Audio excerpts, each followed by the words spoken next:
Cla.ss of 2018, Doing the Right Thing and NBSP is&nbsp your job. Nikki Haley, U.S. Ambassador to the United Nations, Clemson University. As a country, we are experiencing something of a gratitude crisis today. Be thankful to be alive in America in 2018. Every day at the United Nations, I deal with nations where people are not free. It is not that the United States is perfect. We're not. But we have been given a great set of tools, freedom, the rule of law and respect for human rights, with which we can create a more perfect union. Rex Tillerson, former Secretary of State, Virginia Military Institute. A responsibility of every American citizen to each other is to preserve and protect our freedom by recognizing what truth is and is not, what a fact is and is not, and begin by holding ourselves accountable to truthfulness and demand that our pursuit of America's future be fact-based. If you truly want to build a brighter future for the world, you must make the decision to live a life of integrity. Choosing a life of integrity brings a wealth of blessings and benefits. Mario Lee Shetterly, author of Hidden Figures, Worcester Polytechnic Institute. It's now your turn to decide what the world should be. And even quiet or unseen decisions that you make about what should be have the potential to echo through the years of history. Henry J. E. Reed, who was director of the Langley Memorial Aeronautical Laboratory, didn't sign up for social engineering. The first impact of his decision to hire these hidden figures, black women, at the laboratory was to supplement the brainpower America needed to win World War II, and best the Russians in this space race. But I like to think that Reed also knew this was the right thing, the fair thing, a decision that nudged the world that was toward what it should be, where equality is not just a mathematical concept, but the ethical equality of the Declaration of Independence. People may try to tell you that you have to choose between doing your job and doing the right thing, but it's a false choice. Doing the right thing is your job. Abby Wambach, retired soccer star, Barnard College. Imagine this: you've scored more goals than any human being on the planet, female or male. You've co-captained and led Team USA in almost every category for the past decade. And you and your coach sit down and decide together that you won't be a starter in your last World Cup for Team USA. So that sucked. You are allowed to be disappointed when it feels like life's benched you. What you aren't allowed to do is miss your opportunity to lead from the bench. If you're not a leader on the bench, don't call yourself a leader on the field. You're either a leader everywhere or nowhere.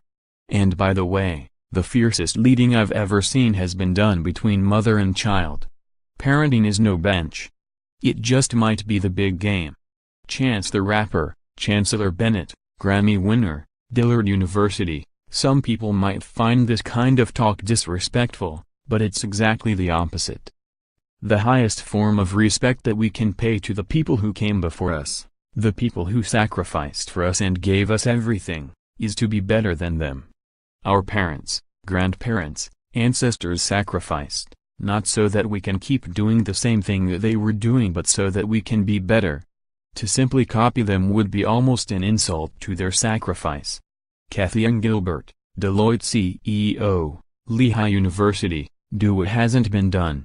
Schedule your personal updates. Stay anchored on what matters to you most. Mitch Landrieu, recent mayor of New Orleans, St. Michael's College. I led a robust public process to remove 4 Confederate monuments that were erected in prominent place in New Orleans by something called the Cult of the Lost Cause. We followed a 2-year process and eventually won. Even after that arduous process, I couldn't find a contractor who had a crane. The first contractor pulled out after receiving death threats. I learned that even when you have the law on your side and the power of the mayor's office, if somebody else controls the money, the machines, the hardware that you need to make your new law work, you are really in trouble. So, you have to keep pushing. Maria Cardona, Latinovations founder, University of California Merced. No matter your ethnic, cultural, racial or economic backgrounds, you have stepped up, and you are exhibiting that singular American quality. You are America. People will refuse to acknowledge you as such. In fact, they have and will continue to do so, calling us different or even un-American. But it is our obligation not to play into fear of the different. It is our obligation not to perpetuate it, but to blunt it. Dearest graduates, that is why today is a great day for the country. Because you are the medicine. You can run for city councils, but you can also run companies, corporations, and one day you can even run this great country.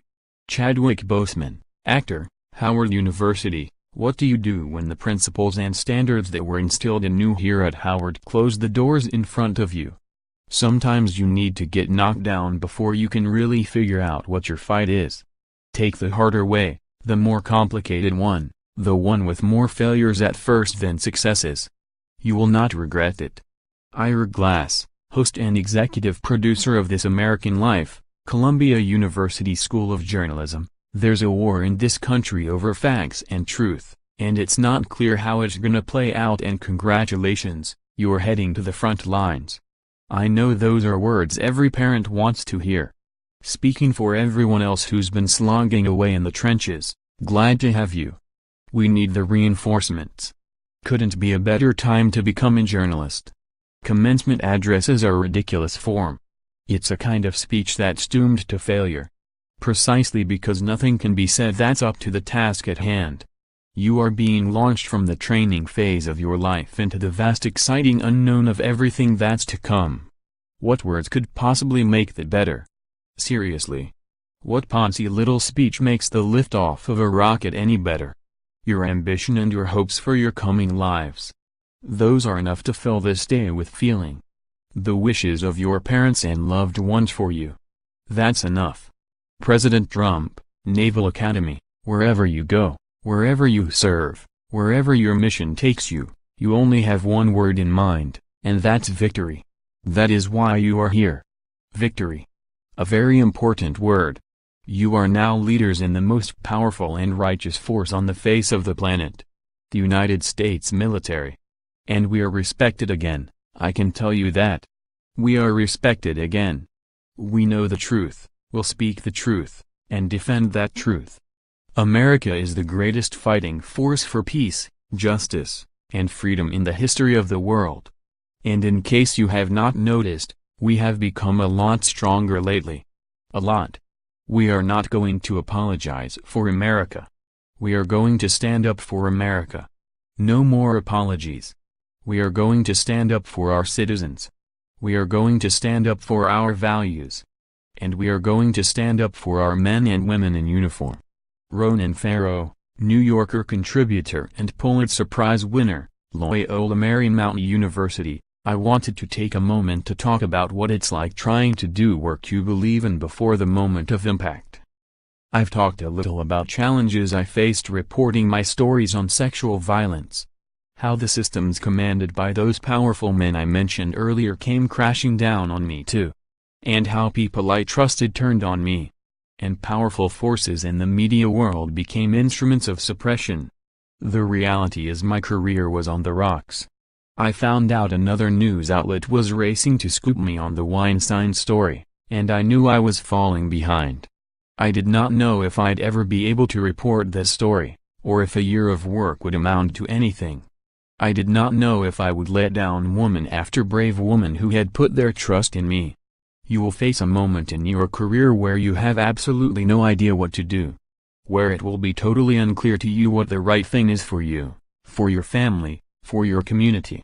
I hope in that moment, you'll be generous to yourself, and trust that inner voice. Because more than ever we need people to be guided by their own senses of principle, and not the whims of a culture that prizes ambition, and sensationalism, and celebrity, and vulgarity, and doing whatever it takes to win. Congratulations, class of 2018.